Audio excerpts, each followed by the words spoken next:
রাজসভা শুরু হতে সভাকবি ওনার লেখা একটা কাব্য পড়ে থাকেন। ওই কাব্যের মধ্যে সভাসদের সকলের নাম উল্লেখ থাকে, শুধুমাত্র মন্ত্রীমশাইয়ের নাম উল্লেখ থাকে না। অমনি রাজামশাই তখন বললেন, সভাকবি আপনার এই কাব্যের মধ্যে সকলের নাম উল্লেখ রয়েছে, কিন্তু মন্ত্রীমশাইয়ের নাম তো কোথাও দেখলাম না।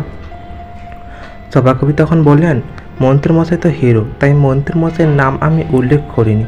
এই শুনে রাজামশাই তখন বললেন, কি মন্ত্রীমশাই, আপনি হিরো, তাই এরূপ ধরনের কথা শুনতে হচ্ছে?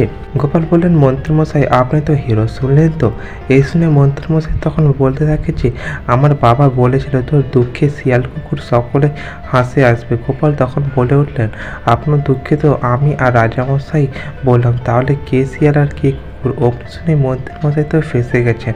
মন্ত্রীমশাই তখন বলতে থাকেন যে, রাজামশাই ভুল হয়ে গেছে, আমি আসলে এইরূপ করে কিছু উদ্দেশ্য করে বলিনি। সভা শেষ হয়ে যাওয়ার পরে মন্ত্রীমশাই, সভাকবি এমনকি সেনাপতি সকলে রাস্তাতে যাওয়ার সময় মন্ত্রীমশাই বলতে থাকে, গোপালের খুব বাড়বাড়ত্ব হয়েছে, ওর বাড়বাড়ত্ব একদমই ছুটাতে হবে। আমি এমন কিছু করব গোপালের বাড়বাড়ত্ব যদি আমি না শেষ করেছি। অমনি তারপর সেনাপতি বলতেন, ঠিক বলেছেন মন্ত্রীমশাই, আপনি রাজামশাইয়ের পরের স্থান, আপনার আর আপনাকে কিনা এত ছোট করে দেখানো হচ্ছে। ও এমনকি সভাকবিও বলতে থাকে যে, মন্ত্রীমশাই সত্যি জিনিসটা তো একদমই ঠিক হচ্ছে না।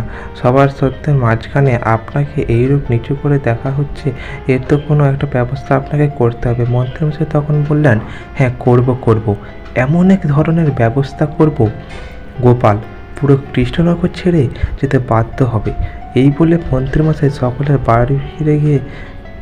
সকলে বাড়ি ফিরে যান। বাড়ি ফিরে যেতেই অমনি রাত্রিবেলায় বসেছেন মন্ত্রীমশাই। ওই দেখে মন্ত্রীমশাই গিন্নি বলে থাকেন, কি গো, তোমার মুখটা এরূপ করে কেন বসে আছো? ও বুঝতে পেরেছি, তুমি নিশ্চিত গোপালের সাথে বুদ্ধির লড়াই হেরে গেছো, তাই না? অমনি মন্ত্রীমশাই বলে থাকে যে, তুমি কি করে বুঝলে আর তুমি কি করে জানলে আমি গোপালের সাথে বুদ্ধির লড়াই হেরে গেছি? অমনি মন্ত্রীমশাই গিন্নি বলতে থাকে, আমি তো তোমায় পুরোপুরি পড়ে নিয়েছি, তুমি কি কেমন আর কেমন না সবটাই আমি জানি। মন্ত্রীমশাই বলেন যে, তোমায় আমি কিছু জিজ্ঞেস করব। অমনি মন্ত্রীমশাই গিন্নি বলেন, আমি জানি তুমি আমায় কি জিজ্ঞেস করবে। মন্ত্রীমশাই তখন বলবেন, কি বলো দেখিনি, আমি কি জিজ্ঞাসা করব সেটাও তুমি জানো, বলো দেখিনি। অমনি মন্ত্রীগিন্নি বললেন, তুমি আমায় বলবে, তুমি আমার গিন্নি হয়ে কেন গোপালের প্রশংসা করছো? এই শুনে মন্ত্রীমশাই চোখ মুখ তো বড় বড় হয়ে যায়। অমনি অবাক হয়ে বলে, মা সত্যি তো আমার গিন্নি আমায় পুরোপুরি পড়ে নিয়েছে। তারপর অমনি মন দিয়ে গিন্নি বলতে থাকে যে, কি বুঝতে পারলে আমি তোমায় পড়তে পারি কি পারি না, তুমি কখন কি করো, কি ভালো কি বলো না সব, তাই আমার বোঝা হয়ে। ওই দিন রাত্রেবেলা মন্ত্রীমশাই বটাঘটার বাড়ি যায়। বটাঘটার বাড়ি গিয়ে দেখে ঘটা আছে, বটা নেই, আর ঘটার সাথে রতন মাছওয়ালা আছে। অমনি মন্ত্রীমশাই তখন গিয়ে বলেন যে, বটা নেই, তাহলে আমার যে একটা কাজ ছিল, তাহলে কি করতে হবে? ঘটা বললেন, আমি আছি তো।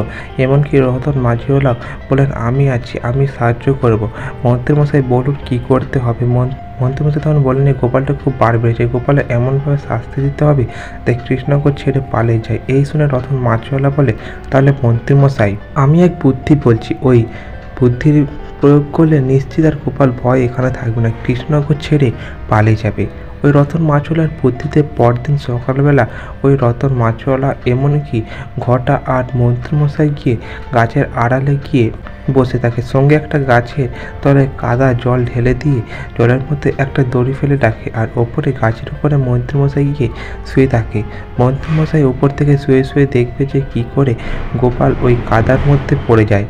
আর এদিকে ঘটা আর ওই রতন মাছওয়ালা গোপালকে দেখার সঙ্গে সঙ্গে দড়িতে টান মারবে। এইভাবে ওরা সব কিছু প্রস্তুত করে নেয়। এদিকে গোপাল বাজার থেকে ফেরার পথে হঠাৎ জায়গাতেই গাছের তলায় যে কাদা জলার সঙ্গে তার মাঝখানে একটা দড়ি পড়ে রয়েছে। গোপাল তখন মনে সন্দেহ জাগেছে।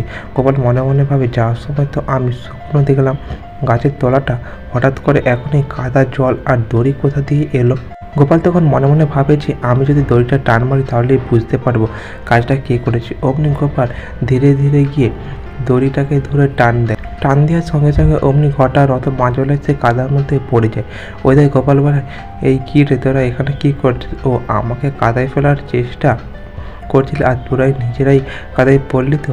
বুঝতে পেরেছি তোদের পালের গোদাটা কে বলতো। ওরা তো ভয়ে সঙ্গে সঙ্গে ওখান থেকে ছুট দেয়।